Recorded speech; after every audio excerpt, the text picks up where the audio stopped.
My computer crashed early this morning, so I am having to redo this all over again. In August of 2014, my dogs Casper and Xena had a litter of puppies. I had never taken either of them to get fixed and always kept them separated if Xena was in heat. When we were moving out, they somehow broke out of their kennels and seized the moment. After a few weeks, I could tell that Xena was officially pregnant. She had 11 puppies, and it was the most amazing experience I've ever witnessed.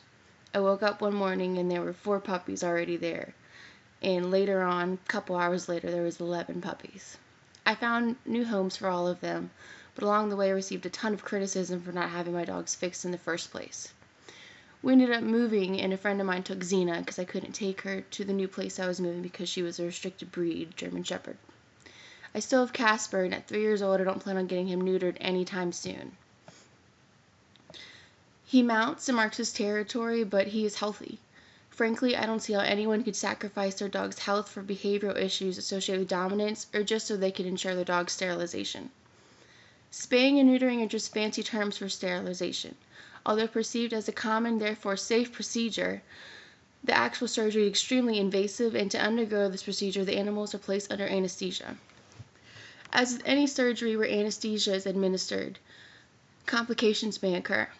The patient could have an adverse reaction to the anesthesia, or in some cases, if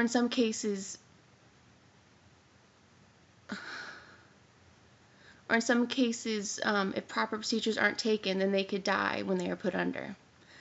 On the low end, that's merely an inflammation around the incision. But on the high end, there's organ failure, and if the dog is not fasted properly before and its stomach is empty, then aspiration pneumonia can be caused by vomit projecting into the lungs. If you really think about it, in female dogs, the anatomical equivalent is for a woman to get a radical hysterectomy, which is the removal of all reproductive organs and associated organs. Any woman recovering from the surgery would need 2 to 4 weeks for a full recovery.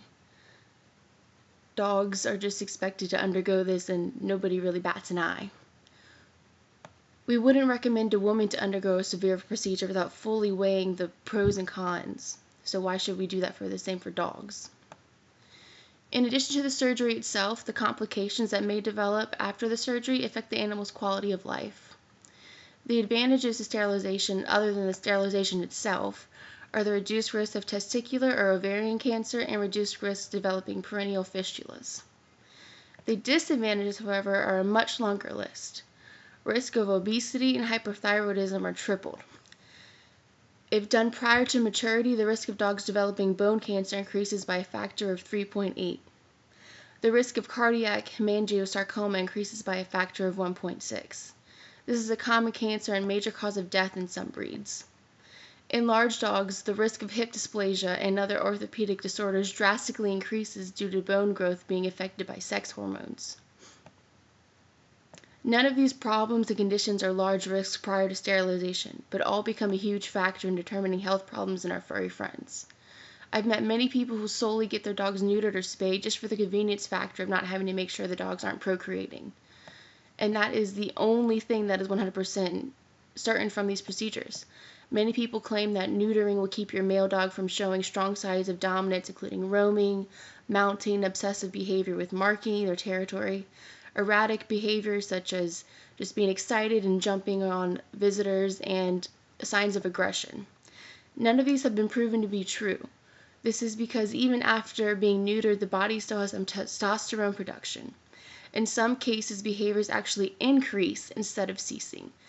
Aggression in dogs, and male dogs especially, can increase after being neutered instead of going away. In most cases, these behavioral problems can be solved by getting your dog in some obedience training. If you're still adamant about getting your pet neutered, make sure to ask your veterinarian about any possible risk and have them conduct a pre-screening prior to the surgery to make sure they're healthy enough to withstand the procedure. My mother-in-law's dog has severe hip dysplasia. When we used to watch her dog, Coco, for her, we had to carry her up and down the stairs of the apartment complex because she would often fall down the steps.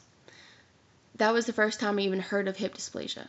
and I did my research on the topic and came to find out it is common in larger breeds. Coco is a chocolate lab, but even for her breed, she's not very big. She's kind of like on the small to medium end. But what I also found out was that she was spayed before her first heat cycle at around 3 months old. This early sterilization is one of the most common sources of hip dysplasia today. I truly hope that if you learn anything valuable today is that it is best to take into consideration all the positives and negatives of getting your dog spayed or neutered. So before you make a drastic decision, ask yourself if this is a decision of convenience or one related to health concerns. I'll give you a hint. A very small percentage of dogs gain anything but a list of health concerns from getting sterilized. Choose wisely.